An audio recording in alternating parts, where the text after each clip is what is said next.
Contar uma história sem acrescentar nem tirar nada, para mostrar que o destino humano pode mudar bastante.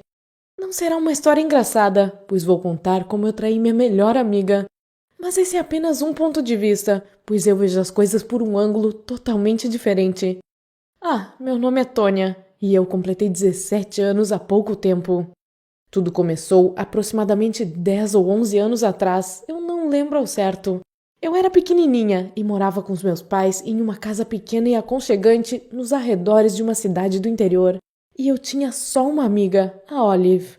Ela era 1 ano e meio mais velha que eu e morava em um terreno próximo da minha casa. Os pais dela eram bem pobres e por isso eles não tinham casa. Eles moravam dentro de um trailer estacionado no terreno. Mas eles eram educados e muito legais, então minha mãe apoiava minha amizade com a Olive. Na época, Olive e eu éramos tão inseparáveis que até fizemos uma espécie de cerimônia para perpetuar nossa amizade.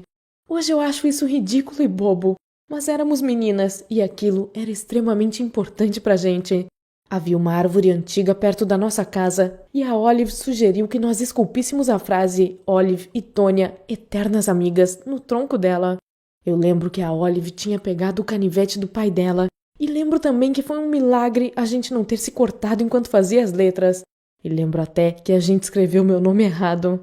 Acho que assim como eu, você também deve ter boas memórias da infância, né? É por isso que a Olive e eu ficamos super chateadas quando meu pai conseguiu um emprego na capital e a mudança minha e da minha família era inevitável. Nós duas choramos muito. Para nós era como se aqueles adultos chatos estivessem nos separando. Nós, que éramos praticamente irmãs. Para facilitar as coisas para mim, meus pais criaram um endereço de e-mail para mim e sugeriram que fizéssemos o mesmo para a Olive, pois assim poderíamos escrever uma para a outra e manter contato. Olive e eu trocamos mensagens de e-mail por pouco mais de 1 ano, mas cada vez com menos frequência, até pararmos de vez de nos comunicarmos. Eu perdi a senha da minha conta de e-mail e não criei outra. Além disso, eu fui para a escola e fiz novas amizades por lá. Mas eu não perdi contato com a Olive totalmente. Depois de 3 anos, os pais dela a trouxeram para a nossa cidade. Tanto a Olive quanto eu ficamos muito felizes em vermos uma a outra. Nosso meio de comunicação abandonado foi rapidamente esquecido e nós passamos o dia inteirinho juntas, felizes, caminhando em um parque próximo da minha casa. Só houve um desentendimento entre nós. Eu não parava de falar sobre as minhas aulas de teatro na escola, que eu tinha começado a fazer um bom tempo atrás, e sobre o lugar onde eu faria minha primeira apresentação. Mas a Olive parecia totalmente desinteressada naquilo. Quando perguntei o que ela estava fazendo na escola da nossa cidadezinha, ela respondeu que não estava fazendo nada especial. E não porque não houvesse essas matérias eletivas na escola dela, era porque a Olive não se interessava mesmo por essas coisas. O que fazia os olhos da Olive brilharem era falar sobre os meninos. Eu percebi o jeito que ela olhava para cada garoto que encontrávamos durante nosso pequeno passeio. E francamente, eu achei aquilo nojento. Eu só tinha 11 anos, né? Naquela época, eu achava que os meninos eram as criaturas mais horríveis do mundo. Eca! Olive e eu começamos a manter contato de novo, mas eu só a encontrei novamente 1 ano atrás.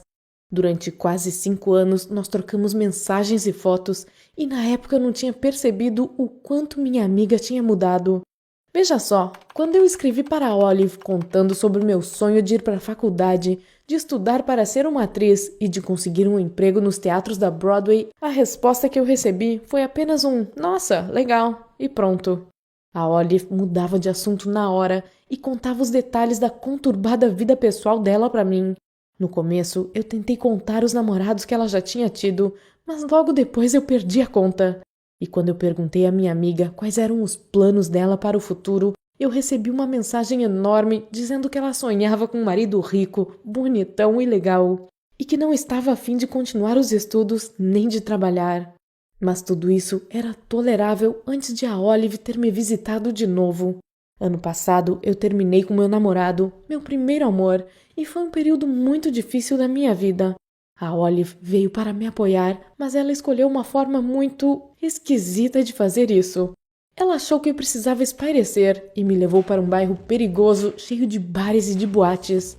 A Olive já tinha 18 anos na época e ela parecia até ser mais velha que isso, então eu tive que proteger minha amiga das cantadas dos homens mais velhos.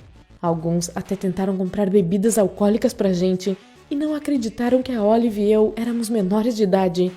Enfim, foi um custo trazer minha amiga de volta pra casa e a Olive ficou com raiva por eu não ter deixado ela ficar com aqueles caras legais.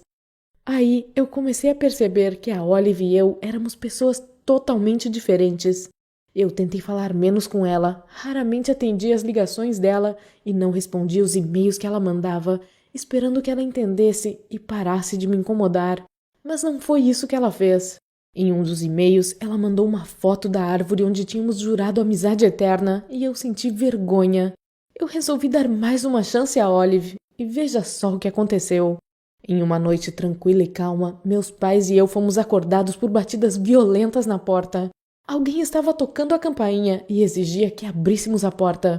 Meu pai olhou pelo olho mágico e de repente a expressão dele mudou e ele deixou a pessoa entrar.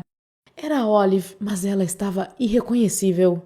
Primeiro, ela estava grávida, parecia que de 6 meses já. Eu fiquei em choque quando vi o barrigão dela. Segundo, a Olive estava horrível, com o cabelo embaraçado, suja e com hematomas e arranhões no rosto e nas mãos. Ela não quis explicar o que tinha acontecido e só dizia que estava grávida, mas não sabia quem era o pai, e perguntou se poderia ficar alguns dias com a gente.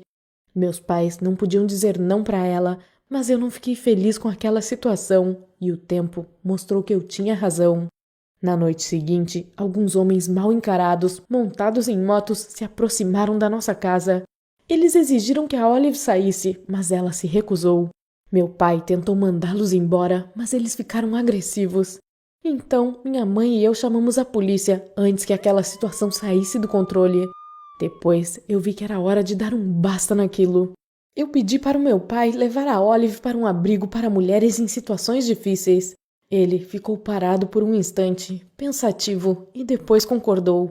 Minha mãe ajudou a Olive a arrumar as coisas dela, e eu simplesmente fui dar uma volta no quarteirão enquanto isso. Eu não queria me despedir da Olive, nem explicar como eu me sentia. Eu a bloqueei em todas as minhas redes sociais e na minha vida. Esse foi o fim da minha amizade com a Olive. Você discorda da minha decisão? Ou acha que o que eu fiz foi certo? Por favor, conte para mim nos comentários abaixo deste vídeo e diga o que você faria se estivesse no meu lugar.